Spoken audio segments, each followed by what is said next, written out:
एक मिनट। अब जो लाइनें आने वाली हैं प्रभुपाद जी की, बहुत जबरदस्त है, बहुत जबरदस्त। ठीक, आगे पढ़ते हैं। पहली बात तो ब्रह्मचारी इंद्रिय तृप्ति से बिल्कुल दूर रहते हैं। ठीक, दूर रहते हैं, क्लियर हो गया। अब वे कृष्ण भावना अमृत से संबंधित शब्दों को ही सुनते हैं। बहुत जबरदस्त लाइन है, बहुत जबरदस्त है। छोटी सी लाइन लेकिन मोस्ट इंपॉर्टेंट लाइन है। अब थोड़ा समझिए विज्ञान को, साइंस। जितनी भी भोग इच्छाएं हैं हमारे मन में, वो भी एक प्रकार के शब्द ही। रिपीट कर रहा हूँ, जितनी हमारे मन में भोग इच्छाएं हैं वो भी एक प्रकार के शब्द ही। हम सोचते हैं कि हमें ये चाहिए, तो हम उसको पहले सुनते हैं, उस विचार को हम सुनते हैं। पहले बताइए किसको ये अनुभव है कि पहले हम उस शब्दों को सुनते हैं कि मुझे कुछ चाहिए अंदर से।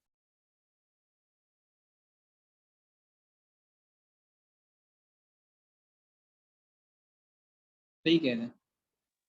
सही कह रहा हूँ। फिर एक का अनुभव बाबा, मतलब बाकी में किसी में भूख की इच्छा नहीं है, मतलब बड़े शुद्ध वैष्णव है। हरि बोल, हरे कृष्ण। प्रभु जी मतलब जो मन से आवाज आता है वो ना। हाँ, मतलब कोई शब्द आती है, मतलब विचार का शब्द आता है पहले। ये बताइए आप, ये आता नहीं आता शब्द? यस प्रभु। आता है Prabhu ji. Okay, thank you mother.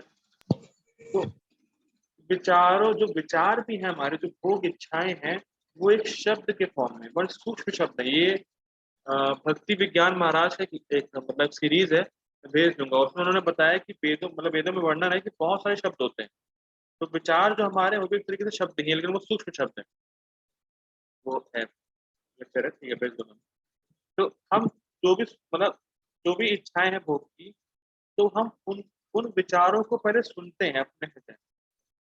तो जो हमारी इच्छाएं हैं वो भी एक प्रकार के शब्द हैं, पहली चीज। ठीक, अब वो शब्द कहाँ से आए? जो इच्छाएं हैं, जो इच्छाएं जो शब्द के फॉर्म में हैं, जो उठती रहती हैं, मुझे ये चाहिए, बंगला चाहिए, गाड़ी चाहिए, पैसा चाहिए, ये चाहिए, वो चाहिए, जो आवाजें अंदर से आती हैं, जो कि इच्छाएं हैं, जो भौतिक इच्छाएं, जो विचार है, वो शब्द के जो फॉर्म में है, वो कहाँ से आए, उसका निर्माण कैसे हुआ, ये बड़ा इंटरेस्टिंग। उसका निर्माण होता है श्रवण के माध्यम से, जो आप सुनते हैं कानों से। जब भी हम कोई भौतिक शब्द सुनते हैं, तो वो भौतिक वासनाओं का निर्माण करते ही हैं। ऐसे कह सकते हैं, भौतिक वासनाओं का निर्माण होता है भौतिक शब्दों से। जो भी हमारी भौतिक इच्छाएं हैं, वो सब श्रवण के माध्यम से ही आई।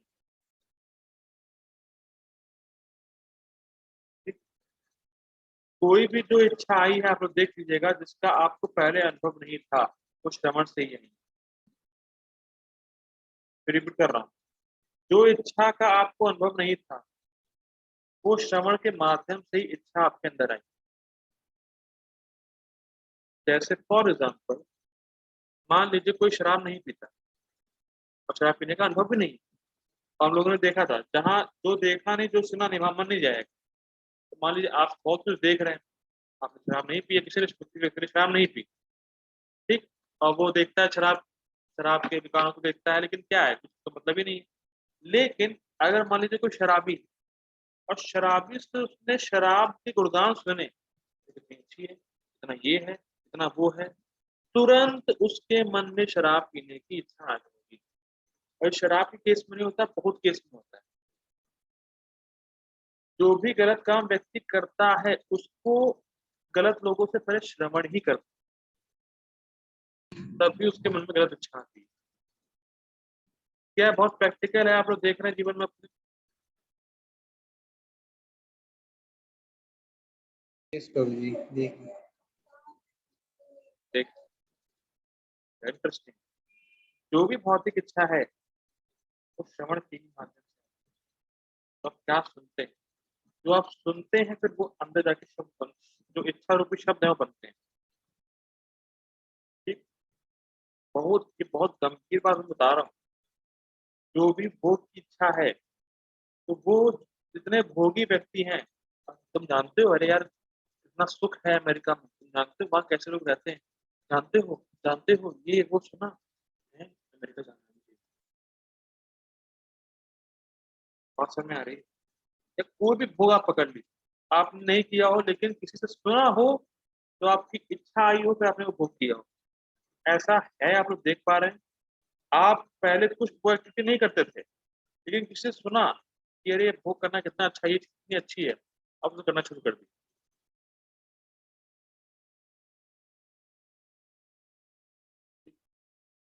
सबको अनुभव होगा ये, ये कोई नई बात नहीं, बहुत प्रैक्टिकल है, बहुत प्रैक्टिकल है, सबके साथ ही ऐसा होता है। अब इसको ले भक्ति में, जब आपने वैष्णवों से श्रवण किया, प्रभुपाद जी से श्रवण किया, या भक्तों भक्तों से कीर्तन सुना है, कुछ भी भक्तों के संपर्क में कुछ भी सुना, तब भक्ति करने की इच्छा है। इसीलिए कहते हैं भक्ति आती भक्तों के संग से। कभी किसी से कुछ सुना या भक्ति से करते हुए देखा, या कुछ आपने बुक पढ़ी या कुछ भी ऐसा हुआ, किसी ने आपसे कहा देखो प्रभुपाद जी बुक कितनी अच्छी है, इसको पढ़ना, गया, बुक पढ़नी चाहिए नहीं, पढ़ा,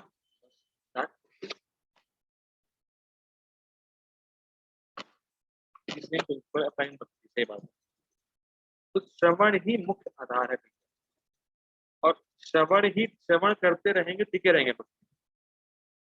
ठीक है, तो हम तो देखिए क्या, भौतिक शब्द सुनेंगे तो भौतिक इच्छा जागृत होंगी, लेकिन अगर कृष्ण कथा सुनेंगे तो कृष्ण आपका हृदय साफ कर देंगे, भौतिक इच्छाएं क्लियर कर देंगे। शुण्वतां स्वकथा कृष्णा पुण्य श्रवण कीर्तना हृदयस्थो ही अभद्राणी विधुनोति सुहृताम्। भागवत। जो कृष्ण कथा सुनता है, शुण्वतां स्वकथा कृष्णा पुण्य श्रवण कीर्तना हृदयस्थो ही अभद्राणी, जो अभद्र हृदय में है, विधुनोति सुहृताम्, भगवान स्वयं आके हृदय को साफ करते हैं।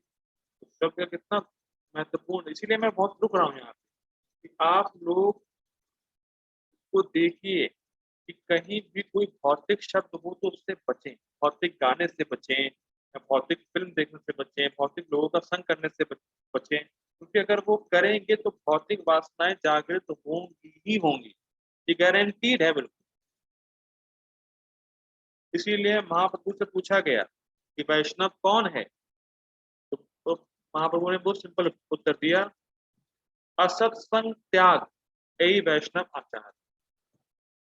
जो असत्संग को त्याग रहा है वही वैष्णव, कि असत्संग त्यागेगा तो कोई भौतिक वासना उसके हृदय में पनपेगी नहीं, और भक्ति करता रहेगा तो भौतिक वासनाएं समाप्त हो जाएंगी। ये शब्द बहुत इंपॉर्टेंट, इसीलिए जो ब्रह्मचारी है, इसीलिए यहाँ बोला भी गया था, श्रोतादीनी, श्रोत्रा मतलब कान है मेन। और आप और देखिए शब्द की बहुत बड़ी अच्छी खास बात भी, जो आप सुनते हैं तुरंत उसका चित्त पर प्रभाव दिखता है। क्या भैया प्रभु जी आप कैसे सिद्ध कर सकते हैं इस बात को? मान लीजिए इस मीटिंग में मैं किसी को दे दूं गाली, दूंगा नहीं, फॉर एग्जाम्पल बता रहा हूँ किसी को मैं दे दूं गाली, तुरंत जैसे ही व्यक्ति गाली सुनेगा तुरंत उसका मन शुद्ध हो जाए, अरे ये प्रभु जी ने क्या बोल दिया, तुरंत जिसको मैं दूंगा तुरंत उसके मन में क्रोध आ जाएगा, या कुछ भी एक रोष आ जाएगा, मतलब कुछ ना कुछ प्रभाव उसको मन में दिखेगा, चित्त पे दिखेगा। तो शब्द का प्रभाव बहुत ही गंभीर रहता है, और शब्द का प्रभाव तुरंत पे दिखता है। अब मान लीजिए मैं किसी की तारीफ कर दूं तो प्रसन्न हो जाएगा वो, तुरंत ये दिखता। आप लोग ये देख पा रहे हैं, देख पा रहे हैं कि आपको किसी ने कोई बुरा बोल दिया, तुरंत मन खराब हो जाएगा, अगर आपकी तारीफ कर दी तो मन प्रसन्न हो जाएगा। दिख रहा नहीं दिख रहा है? तो शब्द सुने आपने, तुरंत चित्त पे प्रभाव दिखने लगता है। ठीक इसीलिए जो ब्रह्मचारी है वो सिर्फ कृष्ण कॉन्शियस शब्द ही सुनता है, या कह सकते हैं शास्त्र को ही सुनता है, या भक्तों के मुख से ही सुनता है, और इधर उधर के शब्दों से बचता है। ठीक इसलिए मैंने बहुत टाइम लगा कि इम्पोर्टेंस ऑफ शब्द बहुत ज्यादा, बहुत इंपॉर्टेंट।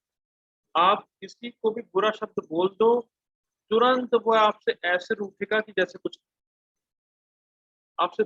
कुछ लोग तो बोलते भी नहीं है कि उसने मुझसे ऐसे बोल कैसे दिया, मुझसे बोल दिया उसने ऐसे, तुमने बोला कैसे वो शब्द। आपने सब सुना है चीजों को, तुमने शब्द बोला कैसे मुझसे, तुमने ये बात बोली कैसे मुझसे, तुम जानते नहीं मैं कौन हूँ, क्या बात करने का ढंग ही नहीं तुम्हें। फॉर एग्जाम्पल मैं ऐसे बता रहा हूँ, लोग बोलते हैं वो शब्द। आगे बढ़ो।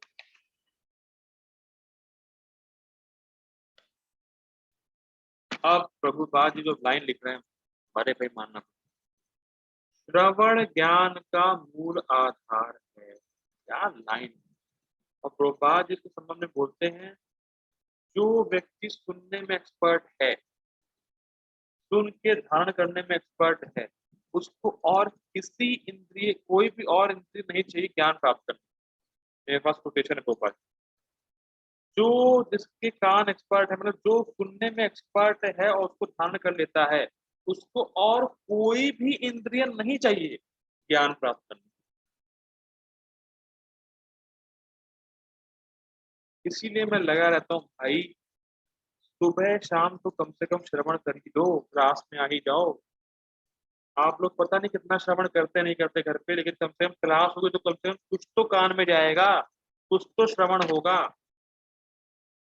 और श्रवण बहुत इंपॉर्टेंट है, मैं रिपीट कर रहा हूँ। भक्ति में आप तभी टिके रहेंगे लास्ट तक, जब तक आप श्रवण करते रहे। श्रवण जहाँ छूटा नहीं, भक्ति डाउन हुई नहीं। बहुत बहुत सिंपल साइंस है। श्रवण छूटा नहीं, भक्ति डाउन। तो श्रवण ज्ञान का मूल आता है। ऐसा कह सकते हैं, मान लीजिए जब हम मंदिर मंदिर जाते हैं या कोई भक्ति का कार्य करते हैं, तो किस इंटेंशन से कर रहे हैं, किस इच्छा से कर रहे हैं, किस श्रद्धा से कर रहे हैं, ये इस बात पे निर्भर करता है कि हम क्या सुनते हैं, किससे सुनते हैं। ये बहुत प्रैक्टिकल है। आप भक्ति का कोई भी कार्य कर रहे हैं, मतलब मंदिर में जा रहे हैं, भगवान को देख रहे हैं, तो जो आपने सुना होगा उसी भावना से आप भक्ति का कार्य करेंगे और भगवान को देखेंगे। यस प्रभु जी, अच्छा सुनते तो अच्छा कार्य करते हैं, गलत सुनते तो गलत प्रभाव पड़ता है। सिंपल, बहुत सिंपल साइंस है ये। कोई जो ब्रह्मवादी है या मायावादी बन गया, उसने क्या सुना, गलत फिलोसफी सुनी, उसका स्वीकार करने लगा। देखिए, मैं फिर रिपीट कर रहा हूँ, साइंस। श्रवण जिससे करेंगे उसकी श्रद्धा हमारी हृदय में ट्रांसफर होगी। और श्रद्धा का मुख्य लक्षण क्या है कि उसी हिसाब से आप कार्य करेंगे। बहुत बहुत सिंपल साइंस, इसको समझ लीजिए हमेशा के लिए। जिससे आप सुनेंगे उसकी श्रद्धा शब्दों के माध्यम से आपके हृदय में ट्रांसफर होगी। वो श्रद्धा आपके हृदय में इनबिल्ट होगी और उसी श्रद्धा से आप अपने एक्टिविटी करेंगे। बहुत सिंपल। तो आप क्या सुनते हैं, किससे सुनते हैं, उसके आधार पे आप कार्य करेंगे और ऐसी इच्छा करेंगे। यस प्रभु जी, ये इम्पोर्टेंट है, क्या सुनते हैं नहीं सुनते हैं। ये बहुत बहुत, बहुत बड़ा साइंस है। प्रभुपाद जी लिख रहे हैं, श्रवण ज्ञान का मूल आधार है। इसको आप इसको पकड़ लीजिए दांत से, इस लाइन को, और ये सीख के जाइए कि आपको क्या श्रवण करना है। कुछ पकड़ लीजिए इसको, और ये पकड़ लीजिए, रोज क्लास में भी आना। हरे कृष्णा।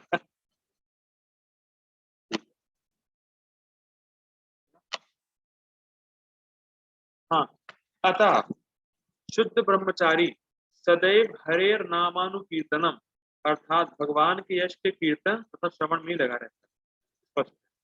वह सांसारिक शब्द ध्वनियों से दूर रहता है और उसकी श्रवण इंद्रिय हरे कृष्ण कृष्ण कृष्ण हरे हरे, हरे राम राम राम हरे हरे की आध्यात्मिक ध्वनि को सुनने में ही लगी रहती है। देखिए, प्रभुपाद जी लिख रहे हैं, लेकिन इसका प्रैक्टिकल एप्लीकेशन क्या है। आप दिन भर नाम जप नहीं कर सकते, आप दिन भर बैठ के नाम जप नहीं कर सकते, और हो सकता है किसी को कोई काम भी हो, जॉब पे जाता हो, तो कम से कम सुबह और शाम को तो कथा सुननी ही चाहिए, आध्यात्मिक ध्वनियों को सुनना ही चाहिए, कृष्ण कथा सुननी ही चाहिए। बहुत प्रैक्टिकल। सुबह और शाम, जैसे आप खाना खाते हैं वैसे ही समझ लीजिए ये सोल का खाना है, आपका स्वयं का खाना है कि आप आत्मा है। तो आत्मा का खाना क्या है? कृष्ण कथा। तो सुबह और शाम तो कृष्ण कथा होनी ही चाहिए। तो सुबह देखिए, सुबह नाम जप हो गया तो ठीक, कोई दिक्कत नहीं, लेकिन शाम में तो कथा होनी ही चाहिए, कोई ना कोई क्लास तो ज्वाइन होनी ही चाहिए। मैं नहीं कह रहा हूँ मेरी क्लास में आइए, कोई ना कोई क्लास तो आप करिए, कोई ना कोई कथा तो आप श्रवण कीजिए ही वैष्णव के मुख से, तभी आप भक्ति में टिके रहेंगे। ठीक। तो ये यज्ञ है ब्रह्मचारी का। अब गृहस्थों की बारी। इस प्रकार से गृहस्थ भी, हाँ एक बात छूट गई, सांसारिक शब्द होने से दूर रहता है तो ब्रह्मचारी है। अब महाप्रभु की एक बात है, महाप्रभु कहते हैं अगर तुम्हें मुझसे थोड़ी सी भी प्रीति है तो कृष्ण कथा के अलावा, कृष्ण विषय के अलावा कुछ मत बोलो, कुछ ना सुनो। कितना टफ है। हम लोग दिन भर में कितनी बातें सुनते हैं जो कृष्ण से इतर है, कृष्ण से अलग है। और महाप्रभु कह रहे हैं अगर तुम्हें मुझसे थोड़ी सी भी प्रीति है तो कृष्ण कथा के अलावा कुछ ना बोलो ना सुनो। अब हमें देखना होगा, खुद ही सेल्फ करना होगा असेसमेंट कि हम लोग कितना महाप्रभु से प्रीति रखते हैं। तो खुद देखना होगा। ठीक? आगे अब बढ़ते हैं आगे। इसी प्रकार से गृहस्थ भी, जिन्हें इंद्र तृप्ति की सीमित छूट है, बड़े ही संयम से इन कार्यों को पूरा करते हैं। स्पष्ट। यौन जीवन, मादक द्रव्य सेवन तथा मांसाहार मानव समाज की समान प्रवृत्ति, किंतु संयमित संयमित गृहस्थ कभी भी यौन जीवन तथा अन्य इंद्र तृप्ति कार्यों में अनियंत्रित रूप से प्रवृत्त नहीं होता। देखिए मनु महाराज की उक्ति है, प्रवृत्ति एषा भूतानां निवृत्त अस्तु महाफला। रिपीट कर रहा हूँ, मनु महाराज की एक युक्ति है, प्रवृत्ति एष भूतानां निवृत्ति अस्तु महान फला। ये चार प्रवृत्तियां, कौन सी चार प्रवृत्ति? मांसाहार, यौन जीवन मतलब सेक्स, और नॉन वेज सेक्स, और इंटॉक्सिकेशन और गैम्बलिंग। ये चार प्रवृत्तियां, चार ये जो 4 रेगुलेटरी प्रिंसिपल्स हैं इस्कॉन के, ये सामान्य प्रवृत्तियां हैं मानव, मतलब उनको ये करना अच्छा लगता है स्वाभाविक रूप से। तो ये चार दुष्प्रवृत्तियां ऑलरेडी इनबिल्ट है मानव, लेकिन निवृत्तस्तु, लेकिन जो इन चार प्रवृत्तियों से अपने को निवृत्त कर लेता है या इनसे हट जाता है, वो महान फल की प्राप्ति करता है। चार चीजें कॉमन है, मतलब चार चीजें मतलब इनबिल्ट है मानव, वो इसमें इंक्लिनेशन है ही उनको करने का, मानव में इंक्लिनेशन है ये चीज करने का। लेकिन अगर इनसे कोई व्यक्ति निवृत्त हो जाता है पूरी तरीके से, और 90% लोग तो निवृत्त नहीं है फिलहाल अगर कहा जाए अभी, लेकिन जो निवृत्त हो जाता है वो महान फल की प्राप्ति करता है। इस जगत में जब कुछ छोड़ेगा तो आगे के जगत में कुछ प्राप्त होगा, ये कहने का। अगर इस जगत में कुछ छोड़ दिया है तो आगे के जगत में कुछ महान फल प्राप्त होगा। लेकिन अद्भुत बात तो ये है कि लोग आजकल केवल इस जगत के बारे में ही जानते हैं, ये बहुत बड़ी दिक्कत है। फिर रिपीट कर रहा हूँ, इस जगत में कुछ छोड़ेंगे, जो प्रवृत्तियां इसको छोड़ेंगे, त्याग करेंगे, तब आगे जगत में कुछ महान फल प्राप्त हो। लेकिन लोगों को आगे का जगत या इसके अलावा भी कोई जगत है लोगों को पता ही नहीं आज। बहुत बड़ी दिक्कत है। तो सोचना चाहिए where are we going from, ये विचार करना चाहिए इसके बाद नेक्स्ट क्या। फिर रिपीट कर रहा हूँ, इसके बाद नेक्स्ट क्या, क्योंकि death is not an and, it is junction. मृत्यु कोई अंत नहीं है। मृत्यु के बाद हम कहाँ जा रहे हैं ये हमें विचार करना चाहिए दिन प्रतिदिन। लेकिन लोगों को लगता है कि बस इसके बाद तो कुछ है ही नहीं। तो बहुत गंभीर बात सोचना चाहिए कि where are we going from here, हम इसके बाद कहाँ जा रहे हैं। अब हम यहाँ से कहाँ जाएंगे?